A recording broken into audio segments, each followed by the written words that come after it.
بسم اللہ الرحمن الرحیم۔ السلام علیکم ناظرین، ہماری آج کی ویڈیو انٹرنیشنل فلائٹس کی بحالی کے متعلق ہے۔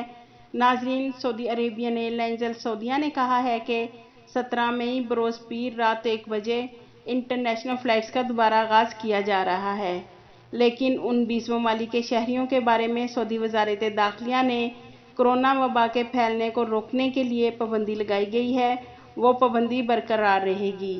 ناظرین، عرب نیوز کے مطابق السعودیہ کے ٹویٹر اکاؤنٹ پر ایک شخص نے ٹویٹ کرکے سوال کیا کہ کیا 17 مئی سے جو انٹرنیشنل فلائٹس پر پابندی اٹھائی جا رہی ہے ان میں 20 ممالک بھی شامل ہیں۔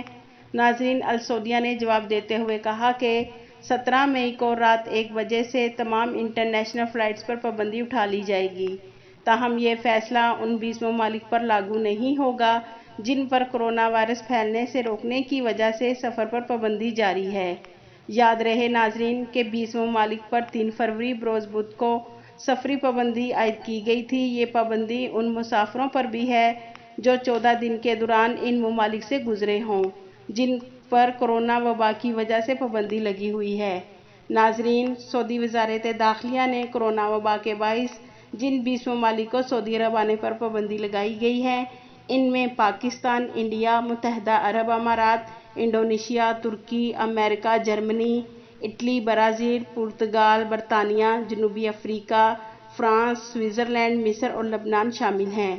ناظرین، 3 فروری 2021 سے سعودی وزارت داخلہ نے جن 20 ممالک پر کورونا وائرس کے کیسز بڑھ جانے کی وجہ سے فلائٹس پر جو پابندی لگائی گئی ہے، جن میں پاکستان اور انڈیا بھی شامل ہیں، ان کے لیے انٹرنیشنل فلائٹس کی پابندی برقرار رہے گی۔ یہ تھی ناظرین اب تک کی اپڈیٹ۔ مزید اپڈیٹ رہنے کے لیے اگر آپ نے بسمہ نیوز کو سبسکرائب نہیں کیا تو سبسکرائب کر لیں اور بیل آئیکن کو پریس کر دیں تاکہ ہماری ہر نئی ویڈیو آپ تک بآسانی پہنچ سکے۔ آپ کے قیمتی وقت کا شکریہ۔